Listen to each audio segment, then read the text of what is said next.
La jolie collègue de ma femme m'a pris la main, « Ta femme te trompe, alors danse avec moi. » J'ai regardé ma femme, pâle, qui courait vers nous, soudainement surprise. Elle est rentrée à 23h14, et je finissais des pâtes froides. J'avais arrêté de lui garder une assiette à peu près à l'époque où j'ai cessé de croire que les conférences étaient de vraies conférences. C'était il y a 8 mois, peut-être 9. La lumière de la cuisine était allumée. La seule suspension au-dessus de l'îlot, le reste de la maison dans le noir. Et je mangeais debout parce que je n'avais pas pris la peine de m'asseoir. Mon téléphone était face visible sur le comptoir, le sien était resté éteint toute la journée. Pas un texto, pas un accusé de lecture, pas les 3 petits points qui signifiaient qu'elle envisageait au moins de me mentir. Elle est entrée bruyamment. Les clés sur le comptoir, les talons sur le carrelage. Le son particulier d'une femme qui a décidé que la représentation est terminée. Je n'ai pas levé les yeux. Je t'ai demandé si tu voulais que je te garde une assiette, ai-je dit.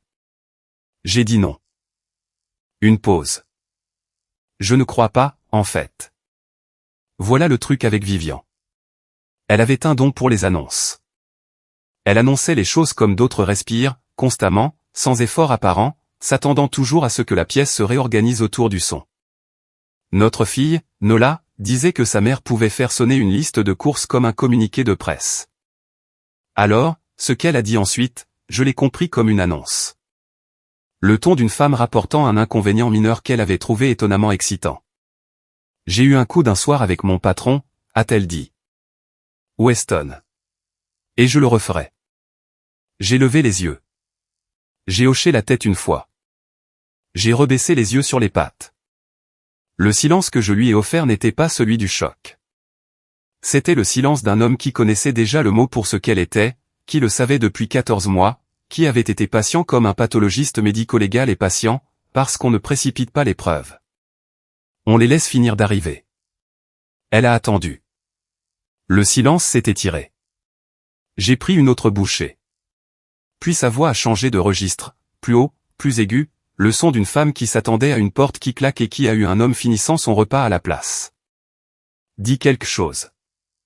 Elle est passée de l'autre côté de l'îlot. Tu ne vas même pas dire quelque chose? Qu'est-ce que tu voudrais que je dise, Vivian?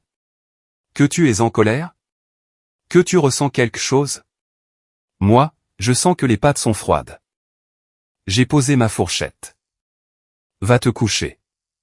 Elle a jeté sa pochette contre le mur au-dessus de l'évier. Elle a heurté le placard et a laissé une petite marque dans le bois. J'ai noté l'emplacement comme je note tout, automatiquement, sans décider de le faire. Sa voix est montée d'un autre cran. Elle voulait une porte qui claque. Elle me voulait à genoux ou debout, quelque chose contre quoi elle pourrait jouer sa scène. Elle a eu un homme qui a lavé son assiette, l'a séchée avec le torchon bleu, et l'a posée sur l'égouttoir avec le même soin qu'il utilisait pour tout ce qu'il avait l'intention de garder.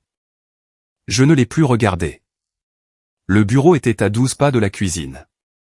Je les avais comptés une fois, distraitement, comme on compte les choses quand on a l'habitude de mesurer. J'ai fermé doucement la porte derrière moi. Pas un claquement, un clic. La serrure s'est enclenchée. Le tiroir du bureau s'est ouvert avec la petite résistance qu'il avait toujours eue. Le bois gonflait pendant les mois humides. À l'intérieur, derrière les dossiers suspendus, se trouvait une chemise cartonnée. Aucune étiquette visible de l'extérieur. Sur la couverture intérieure, de mon écriture, il y avait une date d'il y a 18 mois. J'ai ajouté la date de ce soir dans la marge. Une seule ligne, comme on enregistre une nouvelle pièce. Puis je suis resté assis dans le noir pendant 4 minutes, non pas à pleurer, mais à calculer. La fenêtre de dépôt pour l'introduction en bourse s'ouvrait dans 63 jours. Calder Dynamics n'avait généré aucun revenu depuis 3 ans et était maintenant, selon tous les indicateurs que j'avais discrètement suivis, à environ 6 semaines d'une valorisation qui rendrait la part de Vivian dans les biens comme indigne de quelque chose de réel. La Californie est un état de communauté de biens. Je le savais depuis avant le mariage. Je le savais plus spécifiquement depuis la nuit, il y a 14 mois, où j'avais trouvé le premier reçu d'hôtel dans la poche de son blazer gris alors que je l'emmenais au pressing. Je ne l'avais pas emmené au pressing. Je l'avais scanné, classé, et j'avais commencé un dossier. J'ai ouvert mon ordinateur portable, créé un nouveau sous-dossier à l'intérieur de celui existant, les intitulés « Final ». Le dossier contenait déjà 43 éléments avant ce soir. J'en ai ajouté un de plus et j'ai refermé le tiroir. Vivian parlait toujours quelque part dans la maison. Je pouvais entendre la performance dans sa voix, la façon dont elle cherchait une fréquence qui me ferait réagir, se déplaçant de pièce en pièce, testant l'acoustique. J'ai éteint la lampe de bureau.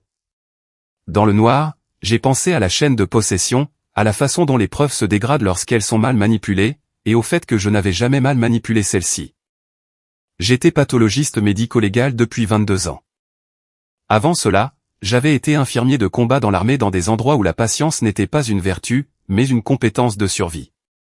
J'avais appris à Kandahar que l'homme le plus dangereux dans n'importe quelle pièce n'est pas le plus bruyant. C'est celui qui a déjà pris sa décision et qui attend simplement le bon moment pour agir. J'avais décidé il y a 14 mois. J'attendais simplement qu'elle finisse. Le laboratoire du médecin légiste du comté de Santa Clara sent quelque chose que vous ne pouvez pas décrire à quelqu'un qui n'y a pas travaillé. Le formol en fait partie, mais le formol seul est un mot trop propre. C'est plus comme le fantôme du formol, le souvenir qui s'installe dans le coton et ne s'en va jamais complètement. J'avais une chemise que je devais donner parce que l'odeur s'était incrustée dans les fibres au point de non-retour. Certains matins, je la mettais et la portais quand même. J'avais cessé de le remarquer. Le deuxième jour après la confession, j'étais à mon poste à 6h45. J'ai traité les preuves comme je le faisais toujours. D'abord le registre de la chaîne de possession, des gants, la documentation avant de toucher. La discipline n'était pas une performance. C'était la seule façon de garder le travail propre. On ne laisse pas ses mains savoir ce que sa tête pense. On laisse les preuves parler dans leur propre séquence. Patrice Odom était ma superviseure de laboratoire depuis 11 ans. Elle avait 53 ans, portait le même style de lunettes de lecture depuis que je la connaissais, et avait le don particulier de tout remarquer et de ne commenter presque rien. Le troisième jour, elle a sorti le registre d'un numéro de dossier que je gérais en parallèle de ma charge de travail habituelle, un numéro personnel, non assigné, pas dans le système, juste un format que j'avais emprunté au protocole d'admission. Elle l'a regardé un long moment. Puis elle l'a remplacé par une feuille blanche et a mis la feuille blanche à la place du registre sans un mot. « Patrice, ai-je dit. Tu as besoin de quelque chose dans l'armoire à réactifs, a-t-elle dit, sans lever les yeux. Fais-le-moi savoir. » Ce fut la fin de cette conversation. Ce qu'elle ne savait pas, ce que presque personne ne savait, c'était la nature de la compétence qu'elle couvrait. L'armée avait fait de moi un infirmier d'une certaine manière efficace. 22 ans au laboratoire m'avaient rendu précis. Mais il y avait une troisième couche que Vivian avait toujours trouvée légèrement embarrassante lors des dîners, à savoir que j'avais une ceinture marron en jiu-jitsu brésilien et que je m'entraînais depuis la fin de ma trentaine. Lorsqu'une agression d'un collègue dans le parking m'avait fait décider que la précision sans capacité physique était incomplète. J'ai découvert cela sur moi-même le 4e jour. Un homme, ivre à 8 heures du matin, ce qui dans la baie de San Francisco est soit une tragédie soit une victime de la tech, difficile à dire, m'a attrapé par le col dans le hall d'entrée quand je n'ai pas voulu lui donner de la monnaie. Sa main est restée sur mon revers pendant environ une seconde avant que je ne place son poignet dans une position qui l'a encouragé à reconsidérer. Je n'ai pas haussé la voix. Je ne lui ai pas fait de mal. J'ai simplement fait comprendre par la géométrie de son propre bras que la main devait quitter le col. Il a reculé. J'ai redressé mon revers. Patrice avait tout vu depuis le bureau de la sécurité. Elle n'a rien dit jusqu'au déjeuner. « Vous étiez dans l'armée ?» a-t-elle dit. Ce n'était pas une question. Il y a longtemps, ai-je dit. Les mains se souviennent. Elle est retournée à son sandwich. Ce fut la fin de la conversation. Donc, le 4e jour, Nola est arrivée à la maison à l'improviste. Elle avait 24 ans, ma fille, et elle avait les pommettes de sa mère et ma tendance au silence, ce qui avait toujours semblé dérouter Vivian, qui s'attendait à un enfant qui se donnerait en spectacle comme elle le faisait. Nola ne se donnait pas en spectacle. Elle arrivait, évaluait et agissait. Elle faisait cela depuis l'âge de 7 ans. Elle s'est tenue dans l'embrasure de la porte de la cuisine et a regardé mon visage pendant environ 3 secondes. Elle n'a pas posé de questions sur sa mère. « Depuis quand sais-tu » a-t-elle demandé. 18 mois. Quelque chose a traversé son visage.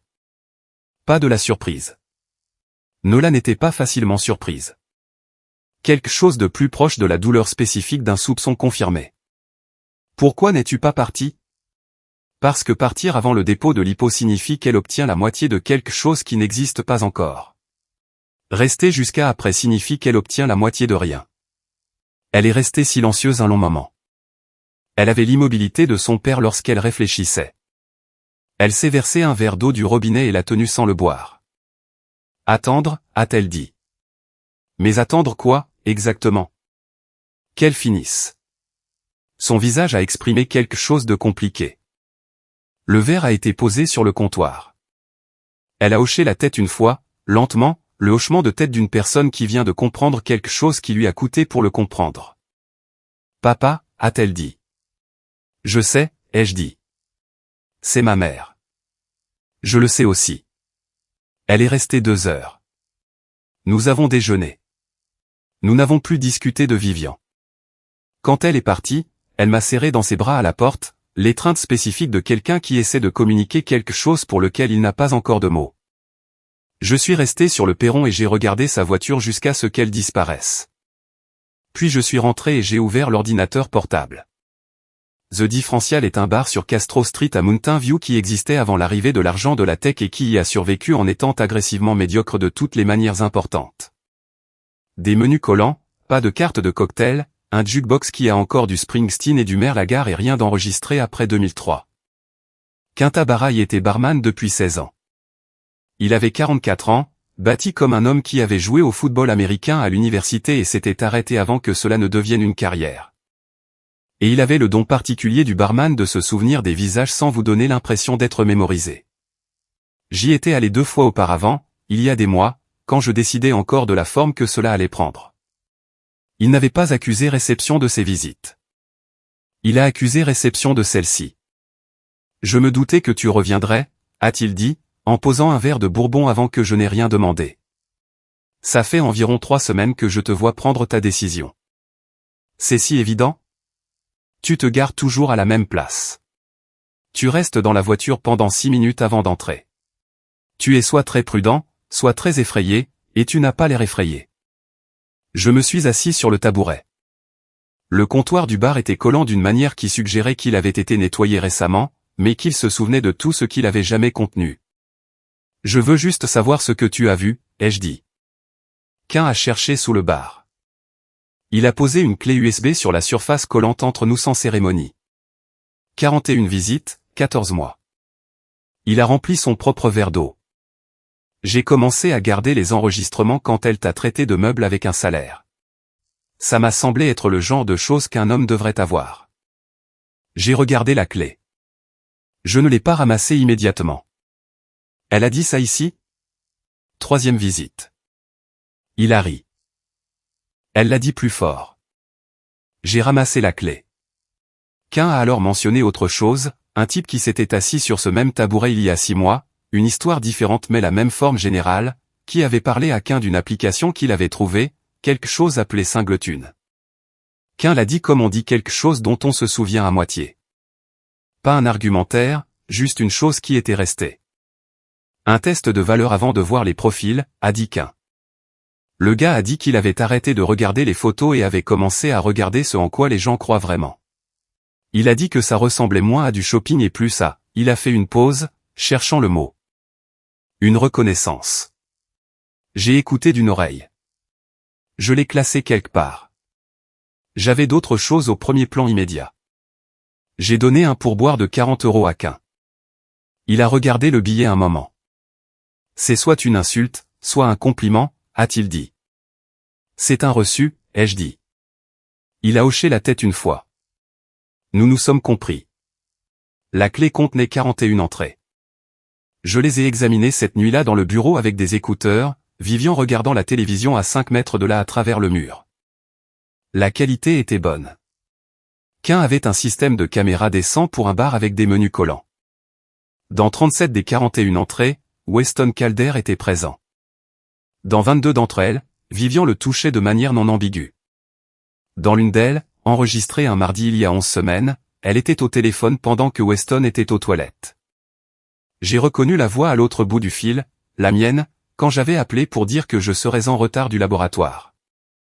Je l'ai regardée agiter la main avec mépris vers le téléphone pendant qu'elle me parlait. Elle souriait à quelque chose sur la table. Elle a dit, bien sûr, chérie. Non, je finis juste avec l'équipe. L'équipe. J'ai fermé l'ordinateur portable, mis la clé dans le dossier, l'ai ajouté au registre.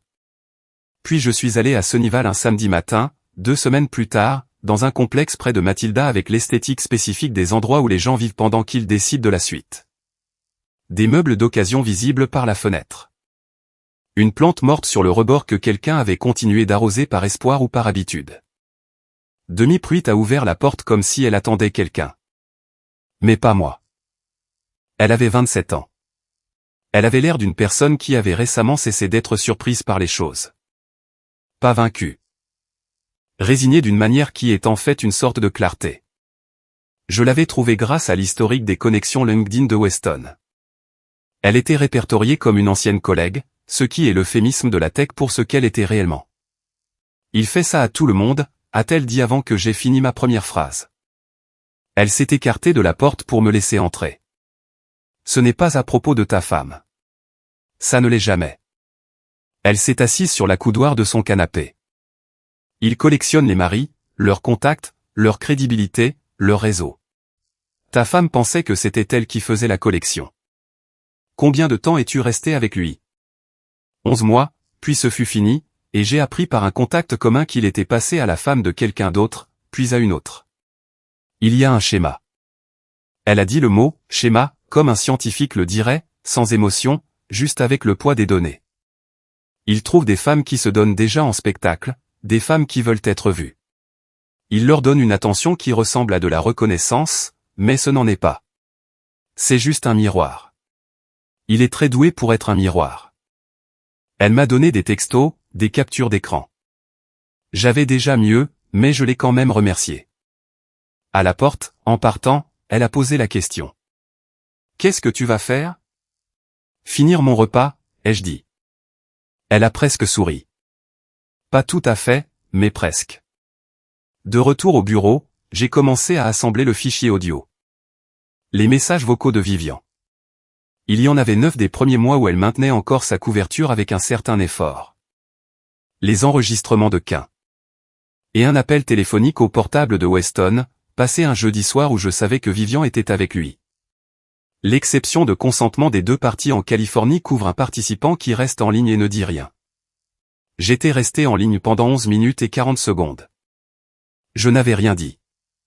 Il en avait dit assez. Elle aussi.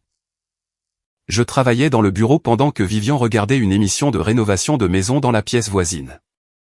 Je pouvais entendre l'animateur expliquer l'importance de l'intégrité structurelle. J'ai trouvé cela légèrement drôle de la manière dont les choses sont drôles quand elles sont aussi vraies. Je n'ai partagé cette observation avec personne. Le fichier durait 11 minutes et 40 secondes. Il se terminait par le rire de Vivian à quelque chose que Weston avait dit sur l'odeur de mes mains, qui sentait le laboratoire. Il avait fait une imitation. Elle l'avait trouvé très drôle. J'ai intitulé le fichier Vivian-déposition-final.wave. J'ai sauvegardé 3 copies. Une sur la clé dans le tiroir. Une sur une partition cloud cryptée. Une sur une clé USB dans mon sac de sport. Puis je l'ai écouté une fois en entier avec des écouteurs, assis à mon bureau pendant que le rire de Vivian traversait le mur depuis la télévision. Je l'ai réécouté. À la 3e fois, je ne ressentais rien que je pouvais nommer. Un pathologiste médico-légal apprend tôt que le moment où vous cessez de tressaillir devant ce qui est sur le plateau est le moment où vous pouvez vraiment travailler. J'avais cessé de tressaillir. Je pouvais travailler. Voilà ce que je n'ai jamais complètement dit à personne, y compris à Nola. La nuit du 31e jour, j'ai utilisé le laboratoire. Pas pour quelque chose qui apparaîtrait dans un registre officiel. Patrice s'en était assuré sans savoir spécifiquement ce qu'elle couvrait. J'avais un échantillon biologique. Je ne préciserai pas d'où ni comment. Je l'ai passé à travers le panel standard sous le numéro de dossier fantôme. Je cherchais quelque chose que je pourrais utiliser. Ce que j'ai trouvé à la place était quelque chose que je n'avais pas cherché, un schéma commun à 3 femmes précédentes. Pas criminel au sens où la loi le définit, mais l'une des 3 avait nécessité une hospitalisation après que Weston se soit évaporé de sa vie. Dépression aiguë, internement psychiatrique, 6 semaines. J'ai trouvé cela dans un dossier civil qui était un document public si vous saviez où chercher. Et je savais où chercher parce que j'ai passé 22 ans à savoir où chercher. Le nom de la femme n'était pas Demi-Pruitt. C'était quelqu'un avant Demi-Pruitt, quelqu'un qui n'avait pas été aussi résilient. Je me suis assis dans le laboratoire à 23 heures avec les résultats sur le plateau en acier, son poids froid, la finalité clinique de cette surface, et j'ai compris deux choses simultanément. La première était que Weston Calder était plus dangereux que je ne l'avais catalogué. Pas dangereux de la manière qui nécessite l'intervention de la police. Dangereux de la manière qui nécessite de la documentation. La seconde était que j'avais été sur le point d'utiliser cette information d'une manière qui franchissait une ligne que je n'avais pas consciemment tracée jusqu'à ce que je me tienne de l'autre côté. L'échantillon biologique, le numéro de dossier fantôme, les choses que j'étais capable de faire avec l'accès au laboratoire et 22 ans de formation en médecine légale. Je n'avais rien fait d'illégal, mais j'avais fait quelque chose qui vivait dans la zone grise entre l'obligation professionnelle et l'agenda personnel. Et j'avais utilisé les outils de ma confiance publique à des fins privées. Je suis resté assis avec ça pendant longtemps. Le plateau était froid sous mes mains. Le laboratoire était silencieux comme le sont les laboratoires à 23 heures. Le genre de silence qui a une texture, qui est fait de l'absence des personnes qui sont habituellement là. J'ai mis les résultats dans le dossier avec l'audio. J'ai verrouillé le tiroir. Je n'ai pas détourné le regard de ce que je venais de comprendre sur moi-même. J'étais capable de cela. La question était de savoir si j'allais le faire. Le lendemain matin, j'ai trouvé Patrice à son bureau avant l'arrivée du reste du personnel. « Patrice, ai-je dit, ce numéro de dossier de la semaine dernière. »« Quel numéro de dossier ?» a-t-elle dit sans lever les yeux de ses lunettes de lecture et de son registre d'admission.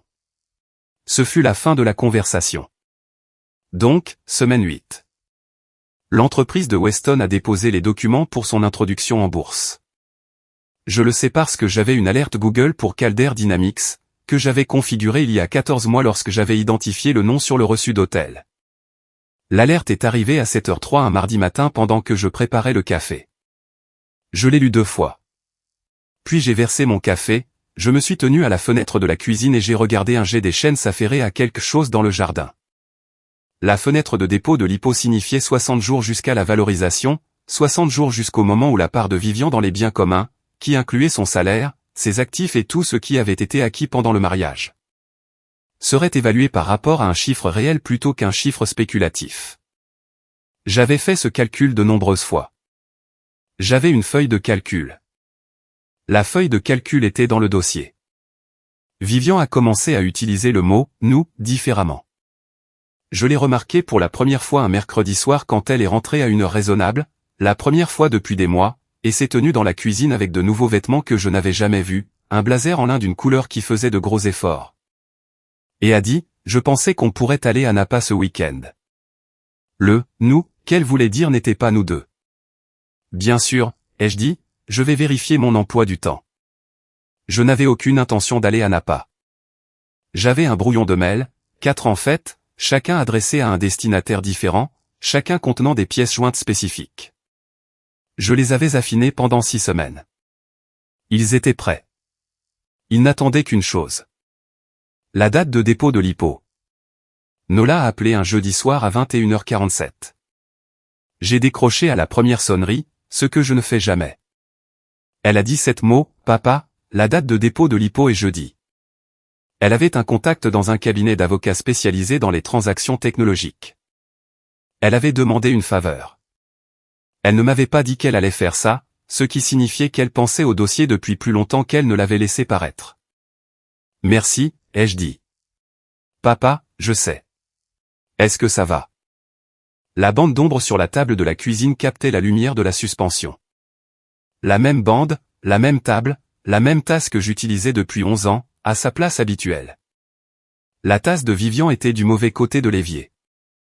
Elle était du mauvais côté depuis des mois. Je ne l'avais pas déplacée. Ça va aller, ai-je dit. J'ai écrit la date sur un post-it, l'ai collé sur l'écran et j'ai ouvert mes emails. 4 brouillons. J'ai lu chacun d'eux une fois, j'ai fait 2 petites modifications et je les ai programmés pour un envoi à 6h03 le jeudi matin. Puis je suis allé me coucher. J'ai mieux dormi que je ne l'avais fait en 18 mois. Mais avant jeudi, il y avait mercredi. Et le mercredi, Weston Calder est venu me trouver. J'étais dans le hall de Calder Dynamics à 14h15. J'étais allé à Palo Alto pour des raisons que je ne préciserai pas entièrement, sauf que j'avais besoin de voir le bâtiment une fois avant que les emails ne partent. De la même manière qu'un chirurgien examine l'anatomie avant l'incision. Le hall était en verre et en bois de récupération, avec une réceptionniste qui semblait avoir été embauchée pour sa capacité à projeter le calme. Deux hommes dans la trentaine se tenaient près de l'ascenseur dans la posture spécifique des gens à qui on a dit de se tenir près de l'ascenseur. Weston est sorti de la cage d'escalier. Il avait 29 ans et se déplaçait comme un homme à qui personne qu'il respectait n'avait jamais dit non. Musclé, bien habillé, le genre de mâchoire qui rend bien en photo. Il touchait son col en marchant. J'ai remarqué cela comme je remarque tout sans décider de le faire. Une habitude, peut-être inconsciente. Il est venu droit sur moi. Les deux hommes près de l'ascenseur se sont légèrement déplacés, pas exactement pour me flanquer, mais pour se positionner. Je ne sais pas ce que vous croyez être en train de construire, a-t-il dit. Sa voix était basse et stable. Il avait répété cela ou quelque chose de similaire. Mais je serai très prudent. J'ai des avocats qui mangent des gars comme vous au petit déjeuner. Je l'ai regardé, pas ses yeux, mais ses mains, de la manière dont un pathologiste regarde un corps, cataloguant, ne réagissant pas. Weston. J'ai gardé ma voix au registre que j'utilise pour tout ce qui compte, bas, le genre de calme qui fait que les gens se penchent. Vous avez 29 ans. Vous avez des actions pré-hypo et une personnalité en location. J'ai un dossier à votre nom que je constitue depuis 14 mois. J'ai laissé cela faire son effet. Vous n'avez pas d'avocat, vous avez un pitch deck. Je suis sorti en passant entre les deux hommes. Ils se sont écartés sans qu'on le leur demande.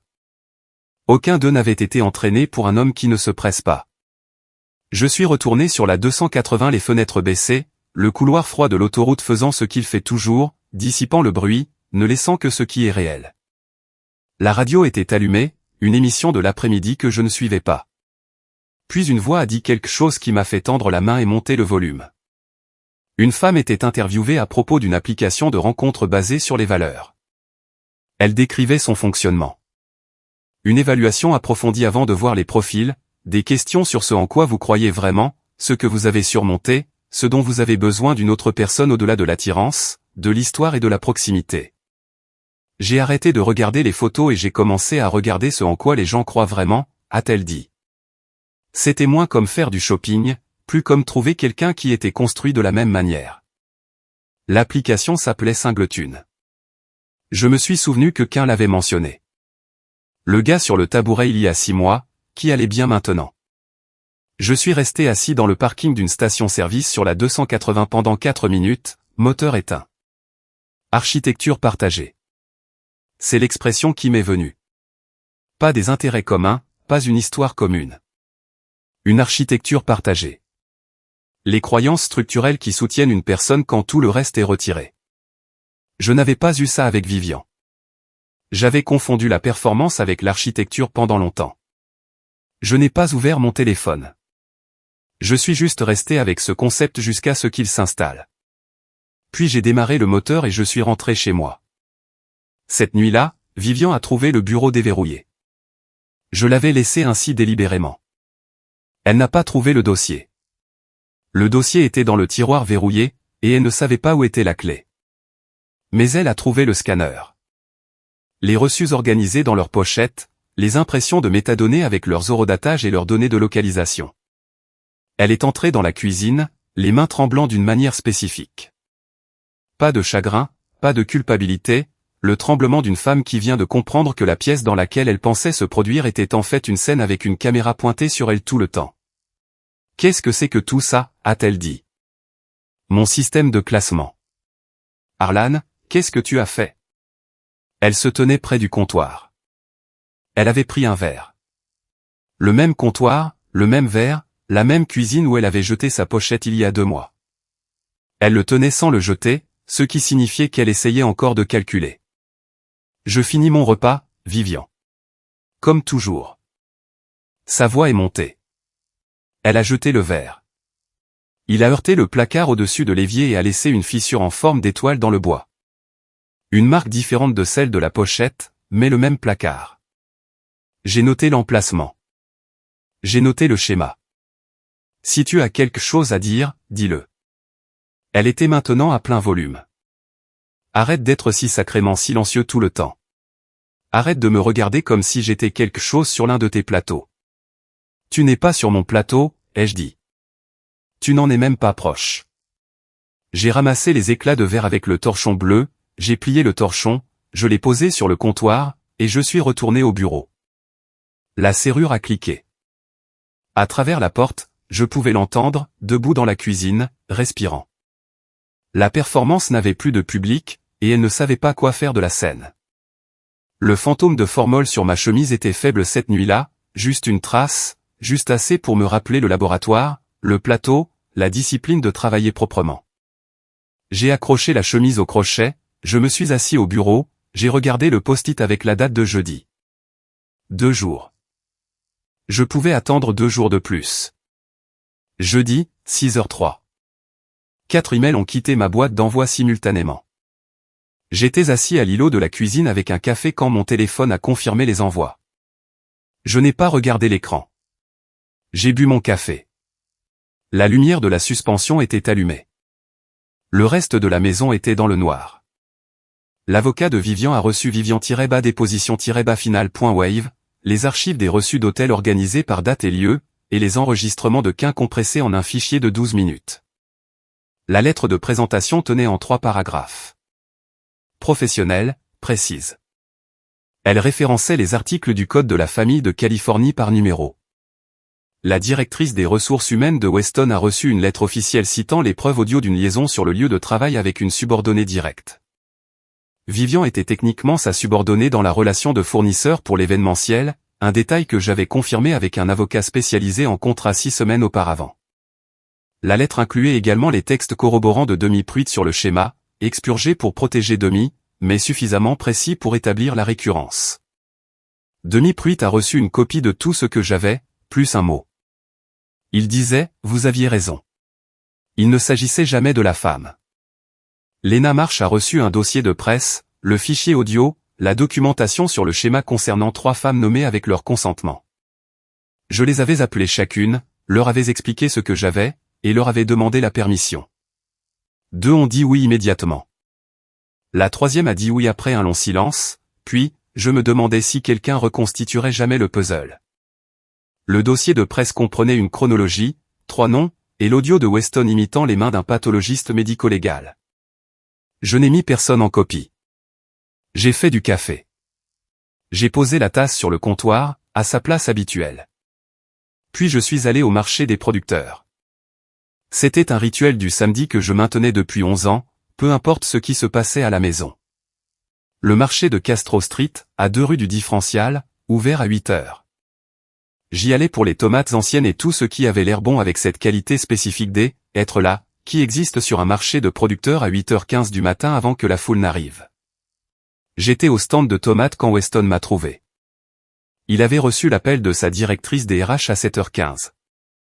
Il était d'abord passé chez nous. Je le sais parce qu'un voisin l'a mentionné plus tard. La Tesla dans l'allée pendant 4 minutes, les coups à la porte. Puis il m'avait trouvé ici, dans la foule un samedi matin, parce que je ne me cachais pas. Il a traversé la foule rapidement. Il portait les vêtements de la veille.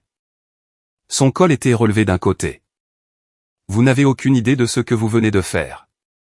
Il était proche, trop proche, la distance d'un homme qui s'attend à ce que la proximité soit menaçante. Cette hypo, vous venez de faire flamber 40 millions d'euros. J'ai fait flamber vos 40 millions d'euros, ai-je dit. Je tenais une tomate. Je ne l'ai pas posée. Les miens n'ont jamais été dans le tas. Je vais vous détruire. J'ai des gens. Vous avez un dossier de presse à votre nom qui est parti chez Lena Marsh à 6 heures ce matin. J'ai reposé la tomate avec les autres, j'en ai pris une meilleure. Elle répond à ses emails à 5h45. Elle l'a déjà lu. Son visage a exprimé quelque chose de compliqué. La confiance s'est drainée par étapes. D'abord la mâchoire, puis les épaules, puis les yeux, qui sont passés d'agressifs à calculateurs, puis à quelque chose que je reconnaissais du laboratoire. Le regard d'une personne qui comprend que la chose sur le plateau ne va pas s'améliorer. Il m'a attrapé le bras, main droite, au-dessus du coude. J'ai arrêté de marcher. J'ai regardé la main sur mon bras. Puis je l'ai regardée. Je vais vous demander de réfléchir attentivement à ce que vous faites ensuite, ai-je dit, très doucement. Le genre de calme qui a du poids derrière lui, le poids de Kandahar, de 22 ans de travail avec des choses qui ont déjà mal tourné au maximum. Une femme avec une poussette avait sorti son téléphone. Elle n'était pas subtile. Weston a regardé le téléphone. Il m'a regardé. Il a regardé la foule autour de nous, les familles du samedi matin, les vendeurs de produits, l'homme qui vendait du pain au levain qui s'était arrêté pour regarder. Il a lâché mon bras. Il s'est éloigné rapidement, la tête baissée, se faufilant à travers la foule avec l'urgence spécifique d'un homme qui vient de comprendre qu'il n'est plus la personne la plus puissante dans l'échange. J'ai acheté les tomates anciennes.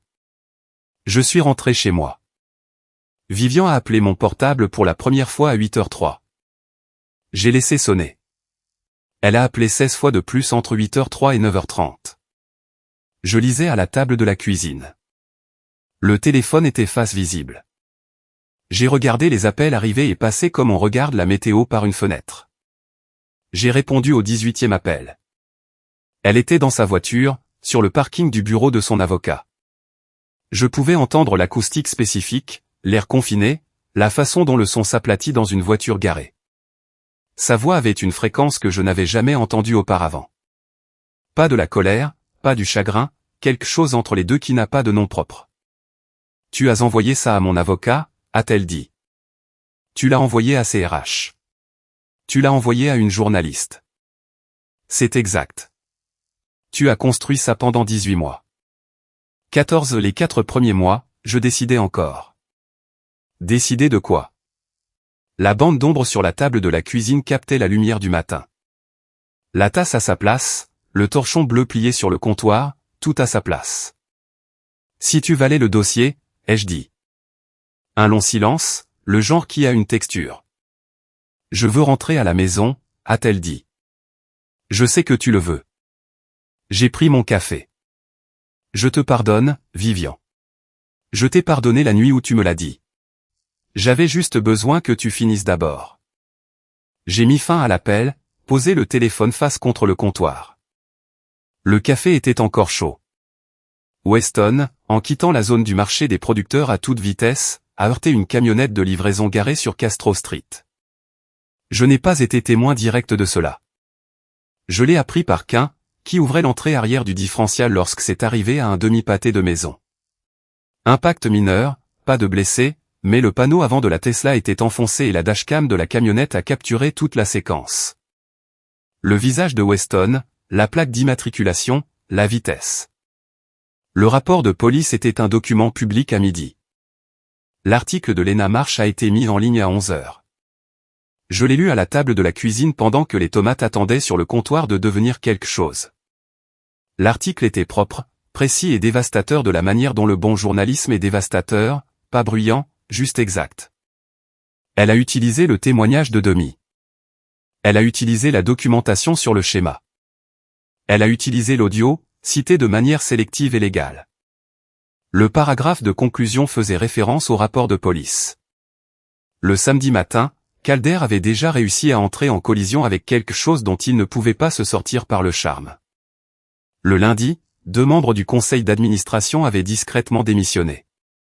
L'hypo était suspendu en attendant l'examen des RH. Vivian est rentrée à 14h. Je lisais à la table de la cuisine.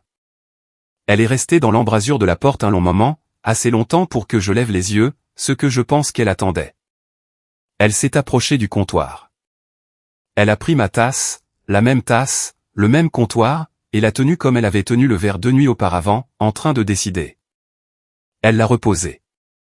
Je ne savais pas que tu étais capable de ça, a-t-elle dit. Je sais, ai-je dit. Je pensais que tu étais. Elle s'est arrêtée, a recommencé. Je pensais que tu étais quelqu'un qui allait juste encaisser, qui continuerait simplement. J'ai continué, ai-je dit. J'ai juste continué dans une direction que tu ne surveillais pas. Elle est restée là un moment. Puis elle a pris ses clés sur le comptoir, les clés bruyantes, celles qui avaient annoncé son arrivée la nuit de la confession, et les a serrées dans son poing. « Je vais chez Weston », a-t-elle dit. « D'accord », ai-je dit. « Je ne rentre pas ce soir. »« D'accord. » Elle est restée là un autre moment, attendant quelque chose. J'ai rebaissé les yeux sur mon livre. J'ai entendu ses talons sur le carrelage. La porte d'entrée s'est ouverte. La porte d'entrée s'est fermée. Je ne l'ai pas regardée partir. J'ai tourné la page. Elle n'est pas allée chez Weston. Je le sais parce que Nola m'a appelé à 16h ce jour-là. Elle suivait les choses depuis son appartement à San José avec l'efficacité tranquille d'une analyste de données qui a décidé que l'information est la seule monnaie utile en temps de crise. Vivian était allée dans un hôtel à Cupertino. Elle s'était enregistrée avec sa carte de crédit, qui était un compte joint, ce qui signifiait que j'avais l'alerte sur mon téléphone à 16h07. Je ne l'ai pas appelée. Nola est passée ce soir-là. Elle a apporté de la nourriture d'un restaurant thaï qu'elle aimait, ce qui signifiait qu'elle avait l'intention de rester un moment. Nous avons mangé à la table de la cuisine. La lumière de la suspension était allumée. Le reste de la maison était dans le noir. La démission du conseil, c'était Hendrix et Park, a dit Nola, en consultant son ordinateur portable. Tous les deux avaient des clauses de conformité dans leur contrat. L'examen des RH déclenche une pause automatique de l'IPO. Les avocats disent que ça pourrait prendre 6 mois avant qu'ils ne redéposent, s'ils le font. Et pendant ces 6 mois, la valorisation est spéculative, ce qui signifie que dans le règlement du divorce, elle obtient la moitié de rien. Comme je l'ai dit, Nola m'a regardé par-dessus sa nourriture. Elle avait les pommettes de sa mère et mon sens du timing. « Papa, est-ce que ça va ?» La tasse était à sa place. Le torchon bleu sur le comptoir. La fissure en forme d'étoile dans le placard au-dessus de l'évier où le verre avait heurté 2 nuits auparavant. Je ne l'avais pas encore réparé. Je n'étais pas sûr de le faire. « Ça va aller », ai-je dit. « Ce n'est pas la même chose que oui. »« Non », ai-je dit. « Ça ne l'est pas. » Elle est restée jusqu'à 21h. Quand elle est partie, elle m'a serré dans ses bras à la porte de la même manière que le 4e jour, l'étreinte de quelqu'un qui essaie de communiquer quelque chose au-delà de la portée des mots. Je suis resté sur le perron et j'ai regardé sa voiture jusqu'à ce qu'elle disparaisse. Puis je suis allé au bureau, j'ai ouvert le tiroir verrouillé et j'ai sorti le dossier. Je me suis assis au bureau avec le dossier ouvert devant moi, sans le relire. Je connaissais chaque élément qu'il contenait. Juste assis avec, le poids de 14 mois de discipline, 43 éléments avant la confession, et puis tout ce qui a suivi, le fichier audio, les reçus, les enregistrements de Quint, les textes de Demi, la documentation sur le schéma. Le numéro de dossier fantôme que Patrice avait couvert sans demander pourquoi. J'ai pensé à ce que j'avais fait avec l'échantillon biologique, à la ligne que j'avais approchée puis dont je m'étais éloigné, au fait que j'avais été capable de la franchir et que j'avais choisi de ne pas le faire. Et à savoir si le choix de ne pas la franchir était une vertu ou juste une stratégie. Je n'avais toujours pas de réponse claire. J'ai remis le dossier dans le tiroir. Je l'ai verrouillé. Je suis allé me coucher. Le lendemain matin, je suis allé au différentiel avant l'ouverture. Quint faisait le réassort. Il m'a laissé entrer par l'arrière. J'ai entendu parler de l'accident, a-t-il dit. Document public, ai-je dit. J'ai entendu parler de l'article aussi. Léna marche. Il a posé une caisse de bouteilles sur le bar. Elle est douée. Elle l'est. Il m'a versé du café d'une cafetière qui était là depuis le rush du matin qui n'avait pas encore eu lieu. C'était du mauvais café. Je l'ai bu. Tu sais à quoi je n'arrête pas de penser, a dit Quint. Il ne me regardait pas. Il arrangeait les bouteilles avec la concentration d'un homme qui utilise ses mains pour réfléchir. Ce gars dont je t'ai parlé il y a 6 mois, celui sur le tabouret, le gars de Singleton. Oui. Il a posé une bouteille. Il est revenu le mois dernier, différent. Pas réparé. Je ne veux pas dire réparé, juste orienté, comme s'il savait dans quelle direction il allait. Il a pris une autre bouteille. Il a dit que le test de valeur était la partie qu'il avait marquée, pas la mise en relation, le test lui-même. Il a dit qu'il n'avait pas répondu à des questions aussi honnêtes sur lui-même depuis 20 ans. Il a dit que c'était comme découvrir quel genre de maison vous êtes vraiment avant d'aller chercher quelqu'un pour y vivre. Je suis resté avec ça un moment. Et toi, quel genre de maison es-tu, ai-je demandé. Qu'un a souri, la première fois que je le voyais. Une avec un bon drainage, a-t-il dit. J'ai quitté le différentiel à 8h30 et j'ai remonté la 280, le couloir froid de l'autoroute, la qualité de lumière spécifique à 7h dans la baie, la façon dont elle arrive plate et honnête de la baie, sans performance. J'ai pensé à ce que j'étais, 22 ans de pathologie médico-légale, l'armée avant ça, une ceinture marron que j'avais gagnée discrètement sans le dire à personne qui n'avait pas besoin de le savoir, un tiroir verrouillé avec un dossier dedans. Un mariage qui avait été une performance que j'avais confondue avec une architecture. Et en dessous de tout ça, quelque chose que je n'avais pas examiné depuis longtemps, ce en quoi je croyais vraiment, ce dont j'avais besoin d'une autre personne au-delà de l'attirance, de l'histoire et du confort de la familiarité. Je suis passé devant la station-service où je m'étais arrêté il y a 2 semaines en écoutant l'émission de radio. Je ne me suis pas arrêté cette fois. J'ai continué à conduire. La demande de divorce a été déposée un mardi, 3 semaines après l'envoi des emails. L'avocat de Vivian avait examiné les documents et avait apparemment conseillé à sa cliente que contester n'était pas dans son intérêt. Le dépôt s'est fait sans contestation. Les termes étaient ceux que j'avais rédigés avec mon propre avocat 6 semaines auparavant lors d'une réunion que je n'avais pas mentionnée à Vivian. La maison pour moi, le compte joint partagé à la date du dépôt, aucune pension alimentaire étant donné l'infidélité documentée selon le Code de la famille de Californie. Et la part de Vivian dans toute future valorisation de Calder Dynamics évaluée à 0 compte tenu de la suspension de l'IPO et de l'examen des RH en cours. Son avocat m'a envoyé un email professionnel et efficace, et si je l'ai bien lu, il contenait le ton spécifique d'une personne qui n'était pas entièrement mécontente d'être du côté perdant dans cette affaire particulière. Vivian n'a rien contesté. J'ai signé les papiers un jeudi matin à ma table de cuisine avec le même stylo que j'utilise pour tout.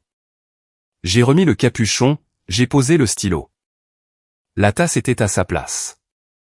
La bande d'ombre de la suspension traversait la table sous le même angle que d'habitude. La fissure en forme d'étoile dans le placard était toujours là, au-dessus de l'évier où le verre avait heurté. J'ai regardé la fissure un moment, puis je me suis levé, j'ai ouvert le placard sous l'évier et j'ai sorti le mastic à bois.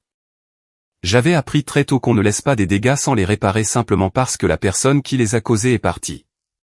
Les dégâts sont réels quoi qu'il arrive. On les répare parce que la maison est toujours la sienne.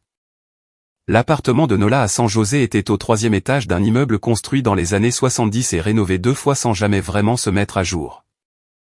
Elle avait une seule bibliothèque organisée par couleur, ce qui était le genre de choix organisationnel qui semblait arbitraire jusqu'à ce qu'on comprenne qu'elle traitait l'information visuellement, et que le système de couleurs signifiait qu'elle pouvait trouver n'importe quoi en 4 secondes. Sa cuisine était petite et efficace. Elle faisait du bon café. Je suis passé un dimanche, 6 semaines après le dépôt. Elle avait appelé et dit qu'elle avait quelque chose dont elle voulait parler, ce qui, dans le vocabulaire de Nola, signifiait qu'elle avait déjà décidé quelque chose et qu'elle allait me le dire. Elle a fait le café et nous nous sommes assis à sa petite table près de la fenêtre qui donnait sur un parking, ce qui n'était pas une belle vue, mais c'était une vue honnête.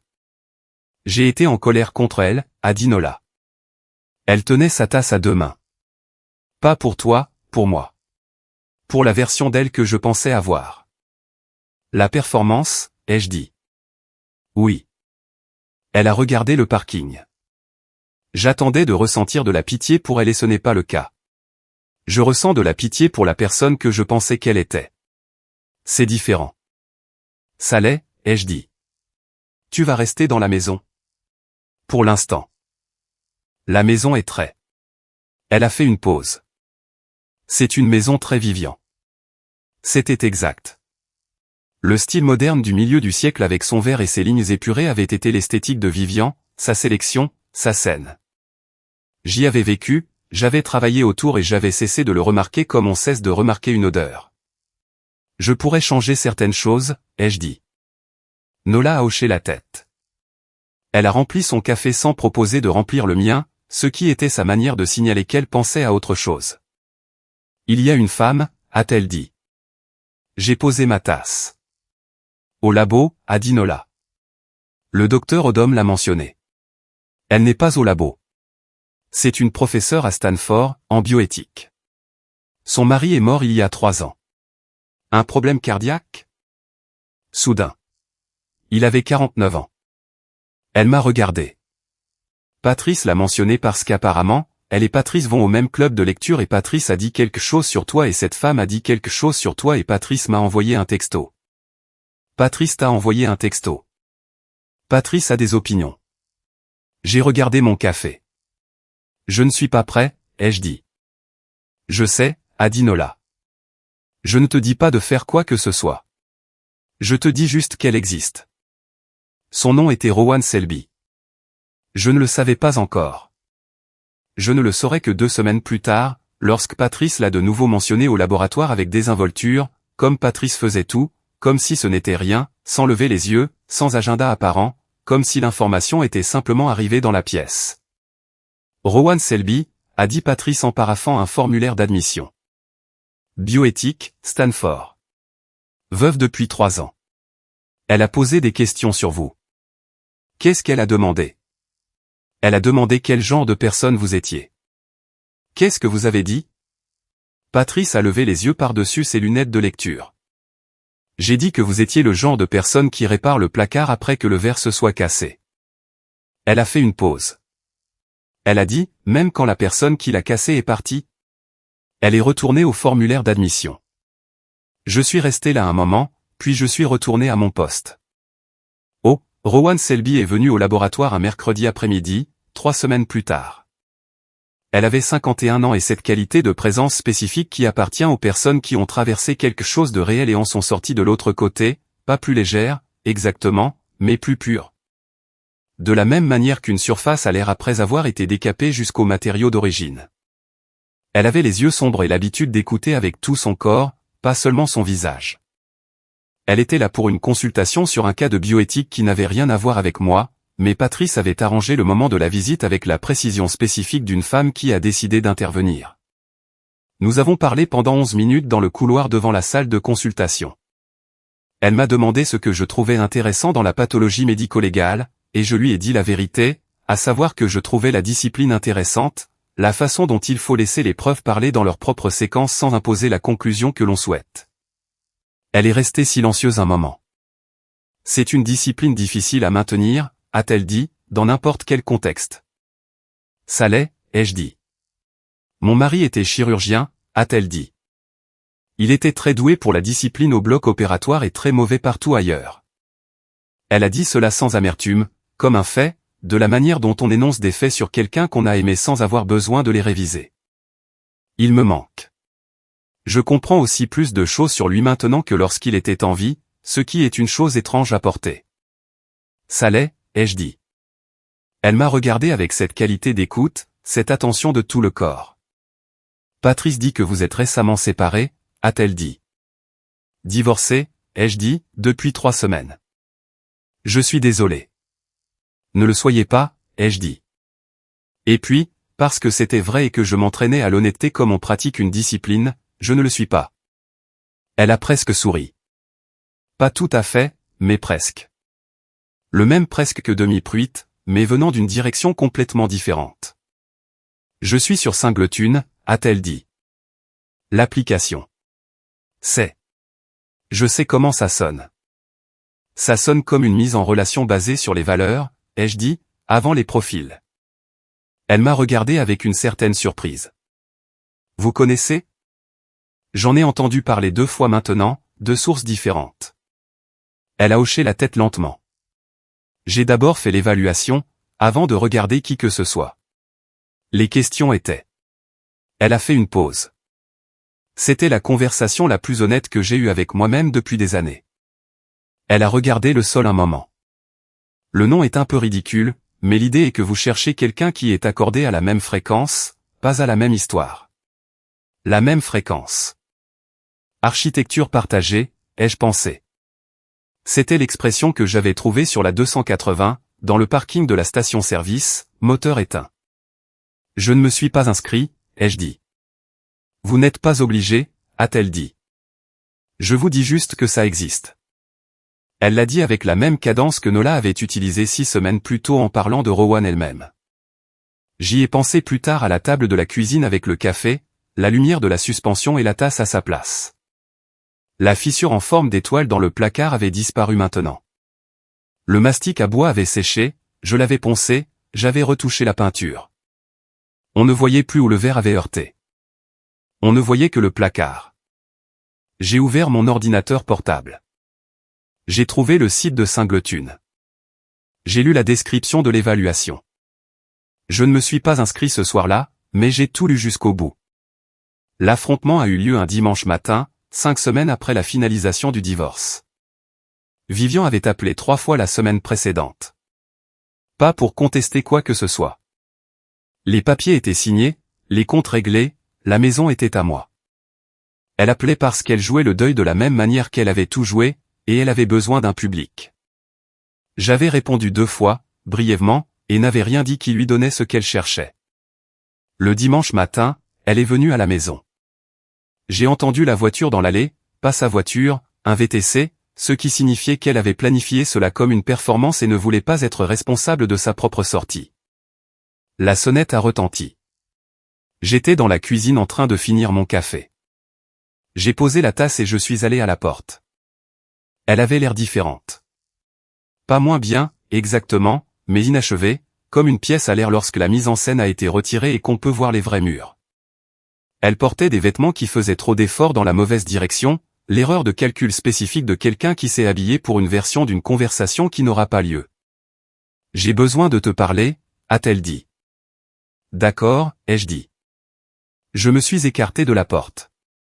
Elle est entrée. Elle s'est tenue dans la cuisine. Elle a regardé la maison qu'elle avait choisie, la maison qu'elle avait mise en scène, la maison qui était maintenant la mienne, et quelque chose a traversé son visage que je ne pouvais pas lire entièrement. Pas du regret, pas du chagrin. Plutôt la désorientation d'une personne qui a perdu l'accès à une pièce qu'elle pensait posséder. « Weston en a fini avec moi », a-t-elle dit. « Je sais. L'IPO est suspendu indéfiniment. Il gère l'examen des RH, le conseil d'administration, l'article est. » Elle s'est arrêtée. « Tu savais que ça arriverait. » Je savais que c'était possible. Tu l'as planifié. J'ai planifié plusieurs issues, ai-je dit. C'en était une. Elle est restée là. Elle a pris ma tasse sur le comptoir, la même tasse, le même comptoir, le même mouvement qu'elle avait fait il y a 4 semaines quand elle décidait si elle devait la jeter. Elle l'a reposée. J'ai fait une erreur, a-t-elle dit. Tu en as fait 41, ai-je dit, sur 14 mois dans un bar à 2 rues de chez nous où le barman a gardé les enregistrements. La spécificité armée a fait mouche. J'ai regardé les faits. Sa mâchoire s'est crispée. Je pensais que tu t'en fichais, a-t-elle dit. Je pensais que tu encaissais simplement, que tu continuerais pour toujours, que rien ne t'atteignait. Tout m'a atteint, ai-je dit. Je ne l'ai juste pas joué pour toi. Elle est restée silencieuse un long moment. Puis, est-ce qu'il reste quelque chose? Je l'ai regardé, les pommettes dont Nola avait hérité, les mains qui avaient jeté la pochette sur le placard, le verre contre le mur. La femme avec qui j'avais été marié pendant 23 ans qui avait traité l'admiration comme de l'oxygène et qui avait manqué d'air quand l'admiration dont elle avait besoin n'était pas la mienne. Non, ai-je dit, il n'y a rien. Elle a hoché la tête une fois. C'était le geste le plus honnête que j'ai vu de sa part depuis longtemps.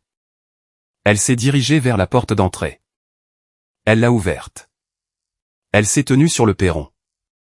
J'ai pris mes clés du crochet près de la porte.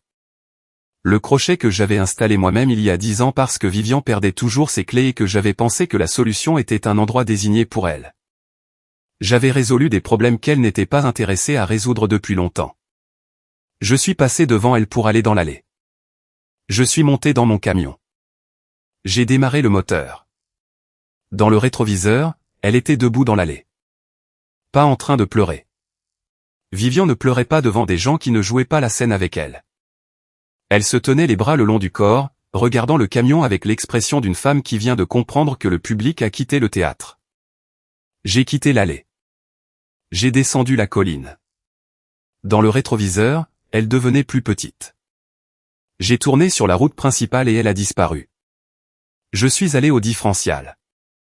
Il était 10h30 et qu'un mettait en place. Il a regardé mon visage quand je suis entré. « Café ou bourbon ?» a-t-il dit. « Café » ai-je dit. Je conduis. Il l'a versé. Je me suis assis sur le tabouret. Le comptoir était collant de la manière qui signifiait qu'il avait été nettoyé récemment et se souvenait de tout. J'ai posé mes mains à plat sur la surface et je les ai regardées un moment.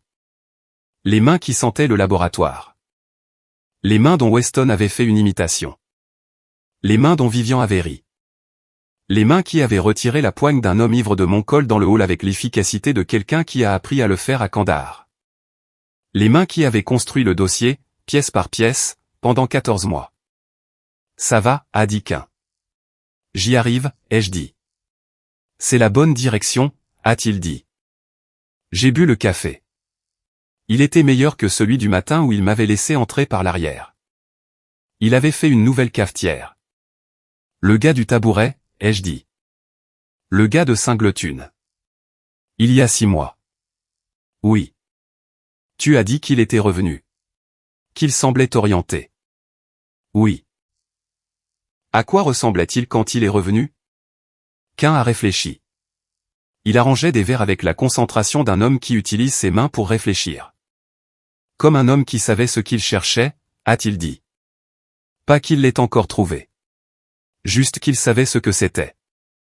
J'ai hoché la tête. J'ai fini le café. J'ai laissé 20 € sur le bar. Celui-là, c'est un pourboire, ai-je dit. Quint l'a ramassé. Je sais, a-t-il dit. Je suis remonté sur la 280, passé la station-service. Passé la sortie pour Calder Dynamics.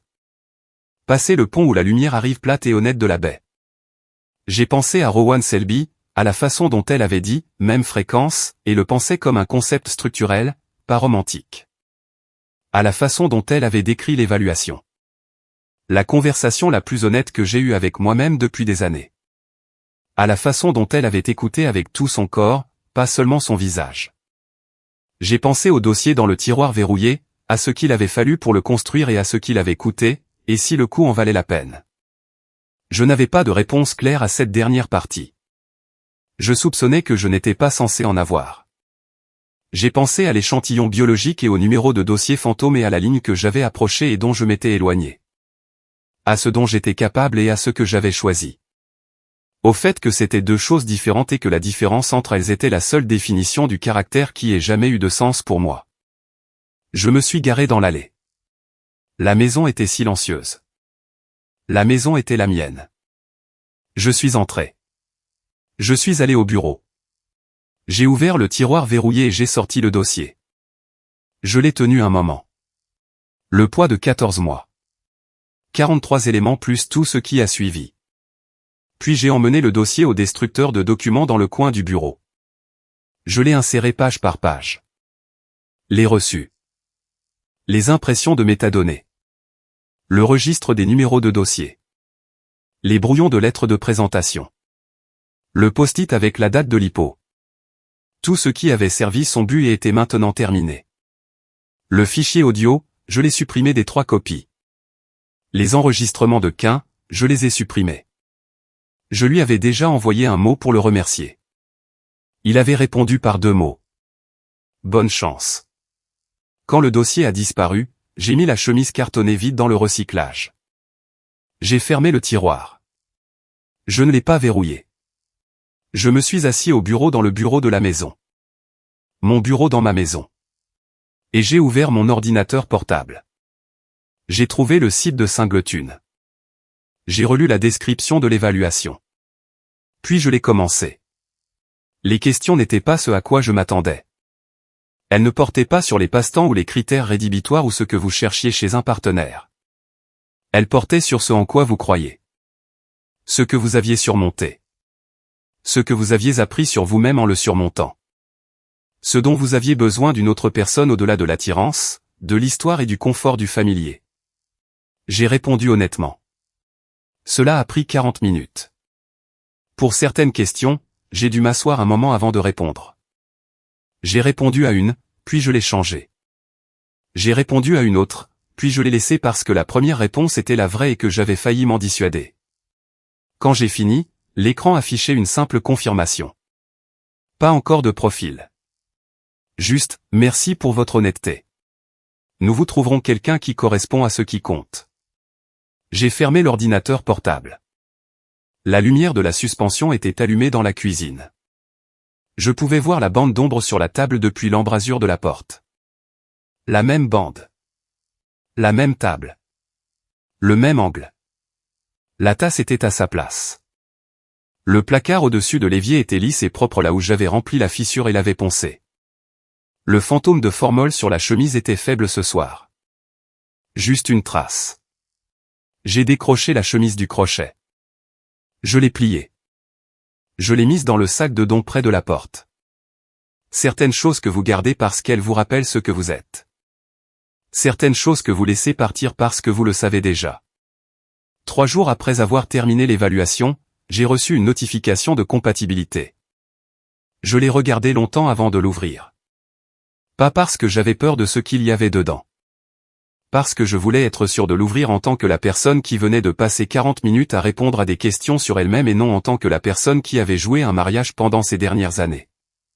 Je l'ai ouverte. Le profil était succinct.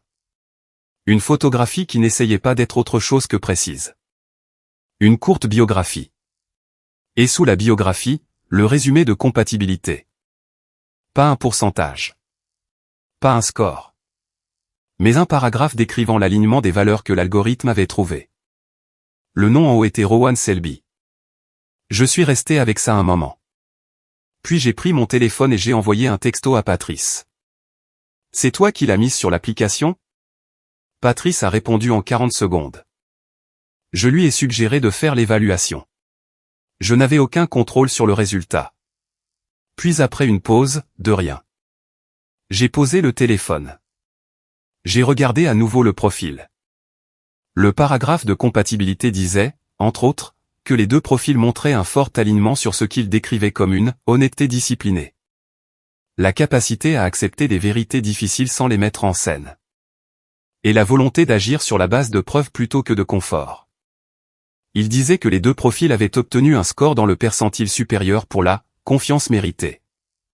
La qualité spécifique des personnes qui ont vécu une rupture de confiance et ont reconstruit leur propre intégrité plutôt que leur défense. J'ai lu cela 2 fois. Confiance méritée. Pas confiance restaurée. Confiance méritée. Le genre que l'on construit en soi-même. Pas le genre que l'on demande à quelqu'un d'autre. J'ai envoyé un message à Rowan via l'application. C'était court. J'ai dit que j'avais vu la compatibilité et que je pensais que l'algorithme avait peut-être travaillé avec de bonnes informations. Et que si elle était ouverte à l'idée, j'aimerais prendre un café un de ces jours et découvrir si l'évaluation était exacte. Elle a répondu en 6 minutes. Le différentiel sur Castro, a-t-elle dit. Mardi à 10 h? Je connais l'endroit, ai-je dit. Le café est bon? Non, ai-je dit. Mais le barman est honnête et le comptoir se souvient de tout. Une pause, puis, c'est soit une recommandation, soit un avertissement. Les 2, ai-je dit. Elle a renvoyé un seul mot. Mardi. J'ai posé le téléphone face visible sur le comptoir. La lumière de la suspension était allumée. Le reste de la maison était silencieux. La tasse était à sa place. Le placard au-dessus de l'évier était lisse là où la fissure avait été. J'ai pensé à Nola, qui s'était assise à cette table et avait dit, « Je ne te dis pas de faire quoi que ce soit. Je te dis juste qu'elle existe. » J'ai pensé à Cain, qui avait gardé les enregistrements parce que ça semblait être le genre de choses qu'un homme devrait avoir. J'ai pensé à Patrice, qui avait remplacé le registre par une feuille blanche sans demander pourquoi et avait apparemment mené une opération parallèle. J'ai pensé à Demi-Pruide dans son appartement avec la plante morte près de la fenêtre qui avait dit, « Ce n'est pas à propos de ta femme », avec la clarté d'une personne qui a déjà fait le travail de comprendre quelque chose qui m'a pris plus de temps. J'ai pensé au dossier. Aux 14 mois. À la ligne que j'avais approchée et dont je m'étais éloigné. Et au fait que je m'en étais éloigné non pas parce que j'avais peur, mais parce que j'avais regardé de quoi j'étais capable et j'avais décidé que la capacité n'est pas la même chose que le caractère. J'ai pensé à la chemise sur le crochet. Celle qui n'y était plus. Celle dans le sac de don près de la porte. Le fantôme de formol. Ordinaire la première fois que je l'ai remarqué. Chargé pendant les mois où le laboratoire était le seul endroit qui avait du sens. Récupérer maintenant. Pas l'odeur d'un mariage mort, mais l'odeur d'une discipline que j'avais maintenue quand tout le reste s'effondrait. J'étais pathologiste médico-légal depuis 22 ans. J'avais appris que les preuves parlent dans leur propre séquence si on les laisse faire. J'avais appris que le moment où l'on cesse de tressaillir devant ce qui est sur le plateau est le moment où l'on peut vraiment travailler. J'avais appris que la chaîne de possession est importante. Que les preuves se dégradent lorsqu'elles sont mal manipulées. Et que la seule façon de les garder propres est d'être discipliné à chaque étape. Chaque registre. Chaque élément du dossier. J'avais appliqué tout cela au mariage. Je l'avais appliqué au dossier. Je l'avais appliqué, finalement, à moi-même. Mardi matin. J'étais au différentiel à 9h55. Qu'un m'a regardé quand je suis entré. Il a regardé l'heure. Il m'a regardé à nouveau. Tu es en avance, a-t-il dit. Je suis toujours en avance, ai-je dit. Je sais. Il a commencé à faire du café. Pas la cafetière du matin. Une nouvelle. Elle a appelé avant. A demandé si l'endroit était bien. J'ai dit qu'il était honnête. Qu'est-ce qu'elle a dit? Elle a dit que c'était la même chose. Je me suis assis sur le tabouret. Le comptoir était collant de manière familière. J'ai posé mes mains à plat sur la surface. Les mains qui sentaient le laboratoire. Les mains qui se souvenaient de Kandahar. Les mains qui avaient construit le dossier puis l'avaient passé au destructeur page par page quand le travail était terminé. La porte s'est ouverte à 10h01. Rowan Selby est entrée de la même manière qu'elle était entrée dans le couloir de la consultation au laboratoire. Avec l'attention de tout le corps déjà en éveil. Ne jouant pas son arrivée, mais arrivant réellement. Elle portait une veste grise et avait un livre sous le bras, ce qui était l'habitude d'une personne qui est toujours prête à attendre et que cela ne dérange pas. Elle a regardé le bar avec l'évaluation honnête de quelqu'un qui le voit avec précision et ne joue pas une réaction. Elle m'a vu. Elle s'est approchée. Arlan, a-t-elle dit. Rowan, ai-je dit. Elle s'est assise sur le tabouret à côté du mien. Qu'un a posé 2 cafés sans qu'on le lui demande. Il a évalué la situation, a hoché la tête une fois d'une manière qui communiquait plusieurs choses simultanément, et a trouvé quelque chose à faire à l'autre bout du bar. Elle a enroulé ses 2 mains autour de la tasse. Une habitude. La même qu'elle avait au laboratoire. La même que j'avais remarquée sans décider de le faire. Alors, a-t-elle dit. L'évaluation. L'évaluation, ai-je dit. Ça vous a surpris? La compatibilité? J'ai pensé à la réponse honnête. Non, ai-je dit. Mais ça a confirmé quelque chose à quoi je pensais. L'expression qu'ils ont utilisée, confiance méritée. J'avais utilisé des mots différents pour cela. Quels mots? Architecture partagée, ai-je dit. Les croyances structurelles qui soutiennent une personne quand tout le reste est retiré. Elle est restée silencieuse un moment. L'écoute de tout le corps. Mon mari, a-t-elle dit, était un brillant chirurgien et un homme qui n'avait jamais examiné ce en quoi il croyait vraiment. Il supposait simplement que ses croyances étaient correctes parce qu'elles avaient toujours fonctionné. Et puis, quand elles ont cessé de fonctionner, quand j'ai cessé de correspondre à la forme qu'il avait décidé que j'étais, il n'a pas su quoi faire. Elle a dit cela sans colère, comme un fait. J'ai passé 3 ans après sa mort à découvrir en quoi je croyais vraiment. Pas ce que j'avais joué à croire. Ce que je tenais vraiment. Qu'avez-vous trouvé, ai-je dit. Que je croyais en l'honnêteté plus qu'au confort, a-t-elle dit. Que je croyais en la discipline de regarder ce qui est réellement sur le plateau, même quand c'est difficile. Elle m'a regardé. Patrice m'a dit ce que vous avez dit sur la réparation du placard après que le verre se soit cassé. Même quand la personne qui l'a cassé est partie. Les dégâts sont réels quoi qu'il arrive, ai-je dit. Oui, a-t-elle dit. Ils le sont. Le café était mauvais. Nous l'avons bu quand même. Nous avons parlé pendant 2 heures. Pas de ce que nous cherchions. Nous avions déjà répondu à ces questions dans l'évaluation, honnêtement. De la manière que l'évaluation exigeait. Nous avons parlé de ce que nous avions appris. De la connaissance spécifique qui vient du fait d'avoir traversé quelque chose de réel et d'en être sorti de l'autre côté, pas plus léger, mais plus pur. Elle était drôle de la manière dont les gens sont drôles quand ils n'essaient pas de l'être. L'humour de quelqu'un qui a regardé assez de choses difficiles pour que l'absurdité de la vie ordinaire lui soit devenue véritablement visible. Elle a fait une blague sur les comités de bioéthique qui m'a fait rire avant même que j'aie fini de la comprendre. Ce qui ne m'était pas arrivé depuis longtemps. À midi, Quint est venu et a rempli les cafés sans qu'on le lui demande. « Vous voulez des menus, tous les deux ?» a-t-il dit. Rowan m'a regardé. Je l'ai regardé. « Bien sûr », ai-je dit. Les menus étaient collants, les options de déjeuner étaient limitées et le tableau des spéciaux n'avait pas été mis à jour depuis au moins jeudi. Nous avons commandé quand même. Dehors, par la fenêtre du différentiel, Castro Street faisait ce qu'elle faisait un mardi dans la baie. Bougeant, se produisant. L'énergie particulière d'un endroit qui a décidé qu'il est important et qui a peut-être raison ou non. J'ai regardé un moment à travers la vitre. Puis j'ai regardé de nouveau la table. Le café, les mains de Rowan autour de sa tasse. Le livre toujours sous son bras. La veste grise. Les yeux honnêtes. Le comptoir qui se souvenait de tout. J'ai pris mon café.